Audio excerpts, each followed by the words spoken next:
contente de vous retrouver pour une nouvelle vidéo puisque j'ai décidé de vous expliquer la différence entre les deux techniques phares, on va dire, pour faire notre teint, à savoir le contouring et le bronzing. Quand je parle de bronzing, je veux dire l'utilisation du bronzer. Du coup, je me suis dit que ce serait sympa de vous expliquer comment chacune de ces techniques fonctionne parce que, attention, ce ne sont pas du tout les mêmes. Et je vais également vous dire quels produits utiliser parce que si vous n'utilisez pas les bons produits, vous pouvez vous retrouver avec un effet qui n'est pas du tout celui que vous recherchez. Donc là, c'est le résultat final, mais vous verrez donc dans la suite de la vidéo que j'avais juste mis mon fond de teint et mon anti-cerne et que j'avais rien mis d'autre pour vraiment tout vous expliquer de A à Z. Du coup, j'espère vraiment que la vidéo va vous intéresser et va vous plaire. Si c'est le cas, bah écoutez, n'hésitez pas à mettre un petit pouce en l'air, ça me ferait plaisir, ça m'encouragerait. Et si vous avez des questions, n'hésitez pas à me les laisser en commentaire, je me ferai un plaisir d'y répondre. Juste avant de vous laisser avec la vidéo, je voulais vous dire que je ne suis absolument pas professionnelle dans le maquillage, donc il se peut que je vous dise peut-être des choses qui sont plus ou moins vraies, mais je me suis quand même beaucoup renseignée sur le sujet parce que ça m'intéressait vraiment. Donc voilà, j'essaye de vous donner des conseils les plus proches possibles de ce qui se fait, mais il se peut que je fasse quand même des erreurs. Donc voilà, si je dis des choses qui sont fausses ou etc, n'hésitez pas aussi à me le dire dans les commentaires, comme ça moi ça m'apprendra quelque chose et ça évitera aux autres personnes qui regardent la vidéo de faire les mêmes erreurs que moi. Du coup, je vous laisse avec la suite de la vidéo. Si vous avez envie de voir comment bien faire son teint et comment bien utiliser les techniques de contouring et de bronzing, je vous invite à regarder la suite. Alors, on va commencer par la première technique, à savoir le contouring. Le but du contouring, c'est vraiment de sculpter le visage. Pour cela, on va créer des zones d'ombre sur notre visage et du coup également des zones de lumière. Mais bon, ça c'est plus le highlight. Et c'est également grâce au contouring que l'on va pouvoir corriger certaines zones de notre visage qui sont plus proéminentes, par exemple un nez trop large, une espèce de double mâchoire, enfin un double menton, un front trop grand, enfin voilà. Toutes les zones que l'on n'aime pas trop sur notre visage, c'est grâce à cette technique qu'on va pouvoir un petit peu les corriger. Donc pour créer ces zones d'ombre, on va venir utiliser un produit qui est mat. Attention, on n'utilise absolument pas de produit irisé, sinon c'est pas du tout le but recherché pour cette technique, vu que les produits irisés ou pailletés vont attirer la lumière. Du coup, ça va vraiment faire l'effet inverse. Attention à utiliser des produits mat et si possible dans les tons froids. Après, peu importe que ça soit des produits crème ou des produits poudre. Pour le contouring, comment on va faire? Tout d'abord, on va creuser un petit peu nos joues. Donc pour cela, vous cherchez bien l'os de votre joue et en dessous, juste en dessous de l'os, vous pouvez commencer par tracer un trait. Pour celles qui utilisent des textures poudre, vous pouvez utiliser un pinceau assez fin comme celui-ci pour vraiment être très précise sur le travail. Donc là, je vous disais l'os de la joue. On part du haut de notre oreille et on s'arrête environ, un petit peu après le coin externe de l'œil. J'espère que ça rendra quelque chose parce que c'est la première fois que j'utilise ce crayon. Pour celles qui ont un grand front, on va venir mettre du produit sur le haut du front. Et légèrement sur les tempes.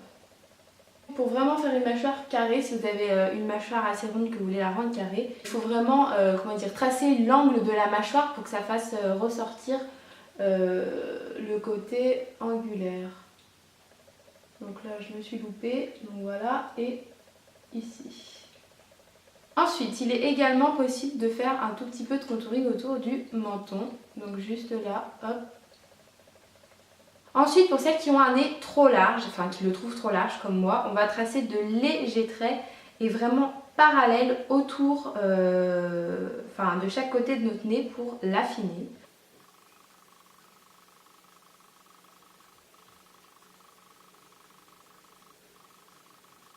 Ensuite, il est également possible de faire du contouring autour de nos lèvres pour les rendre plus pulpeuses. Donc pour cela, on va venir en mettre au milieu sous la lèvre inférieure.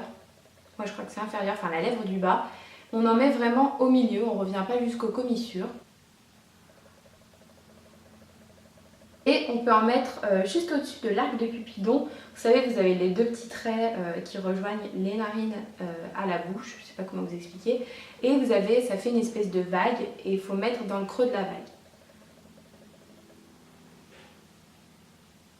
Donc maintenant on se munit soit d'un pinceau, soit d'un Beauty Blender et on va essayer d'estomper le tout.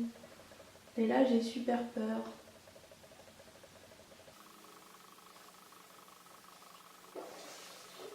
Et bah ça rend super bien. Hein. Isa, si tu vois cette vidéo, merci pour le petit crayon contouring, j'adore.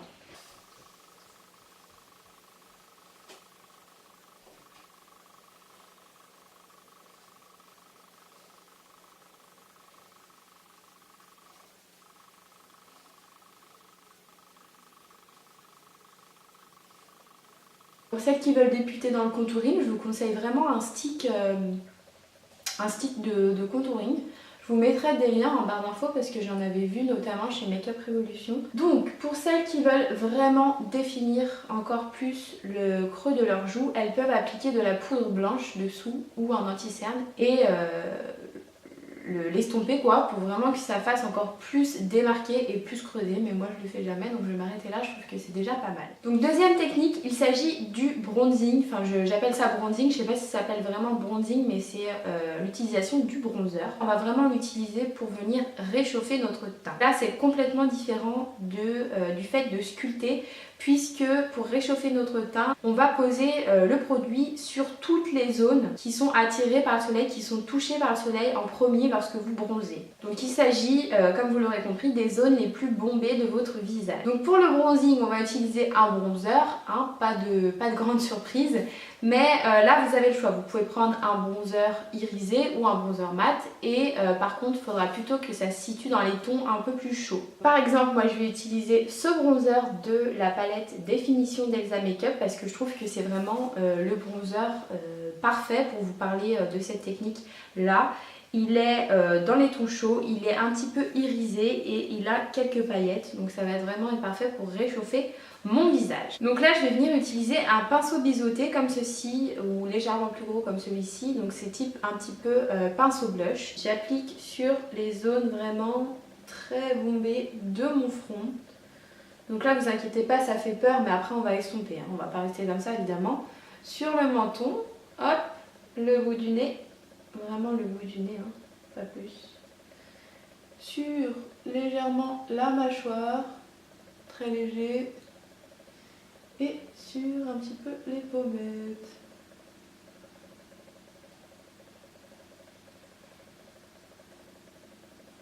Comme tout à l'heure, je reprends mon petit pinceau pour estomper et j'hésite pas à estomper parce que sinon on ressemble à un peu de peinture. Donc moi en général je fais pas les deux techniques ensemble, hein. Je fais un mix des deux, du style je vais venir réchauffer mon teint et sur le nez je vais faire un petit peu de contouring pour l'affiner, mais jamais j'utilise, enfin c'est super rare que j'utilise les deux techniques en même temps parce que je trouve que ça fait comme un peu trop. Après si c'est pour un événement spécial du type shooting photo ou une soirée vraiment voilà type jour de l'an, enfin anniversaire, tout comme ça, ok. Mais je trouve quand même que pour sortir tous les jours comme ça, c'est un peu beaucoup.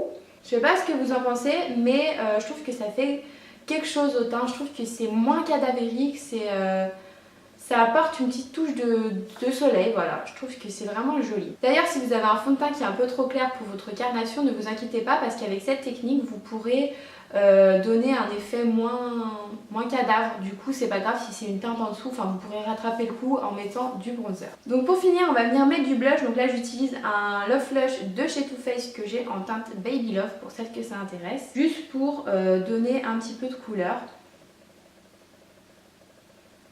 Et j'adore cette teinte, je trouve que c'est la teinte naturelle, mais je crois que c'est mon blush préféré limite. Dernière étape pour celles qui le souhaitent, c'est de mettre de l'highlighter. Donc on va venir le poser en haut des pommettes, sur le bout du nez, l'arc de Cupidon, un petit peu sur le menton. Vous pouvez en mettre une pointe ici. Pour celles qui souhaitent vraiment faire ressortir des zones de lumière par rapport au contouring. Vous n'allez pas utiliser un highlighter brillant irisé. Vous allez utiliser soit un produit crème qui est plus clair que votre peau, soit un produit poudre qui est plus clair que votre peau.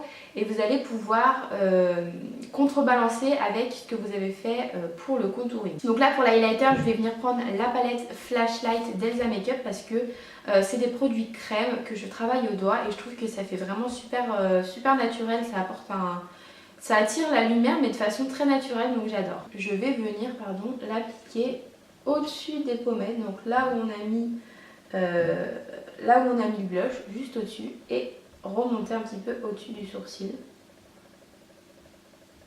Voilà, et j'estompe avec le doigt. Je fais pareil de l'autre côté évidemment.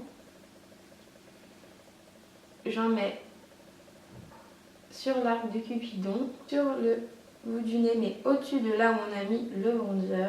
Donc voilà le résultat final avec les deux techniques de contouring et de bronzing et un petit peu d'highlighter. Donc j'espère que cette petite vidéo vous aura aidé peut-être à mieux comprendre ces deux techniques qui sont, attention, différentes. N'hésitez pas chez vous à vous entraîner à faire plusieurs essais. Évidemment on va pas y arriver du premier coup, c'est comme tout, c'est comme pour le make-up des yeux, il faut de l'entraînement.